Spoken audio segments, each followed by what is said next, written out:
પાલનપુરના લક્ષ્મીપુરાને જોડતા રોડ પર doctor house પાસે થયેલા ગેરકાયદેસર દબાણો પર આજે પાલિકાની ટીમે જેસીબી ફેરવીને કાર્યવાહી કરી હતી।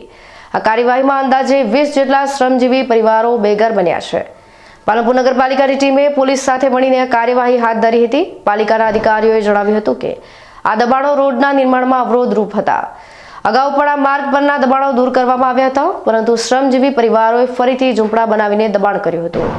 ડોક્ટર હાઉસમાં આવેલા ભાજપ કાર્યાલયથી ગુપ્તા સમાજની વાડી સુધી અંદાજે 29 લાખના ખર્ચે નવો રોડ બનાવવાની કામગીરી ટૂંક સમયમાં શરૂ થવાની છે। આ રોડના નિર્માણ માટે દબાણો દૂર કરવા જરૂરી હતા। પાલિકાની ટીમે ઝૂંપડપટ્ટીના દબાણો દૂર કર્યા હતા। ઝૂંપડાઓ પર જેસીબી ફેરવીને દબાણો દૂર કરવામાં આવ્યા હતા। ડોક્ટર હાઉસના પાછળના ભાગથી લક્ષ્મીપુરા ફાટક સુધીના ગેરકાયદેસર દબાણો દૂર કરવામાં આવ્યા હતા। ઝૂંપડાઓ તોડી પાડવામાં આવતા શ્રમજીવી પરિવારો બેઘર બન્યા છે।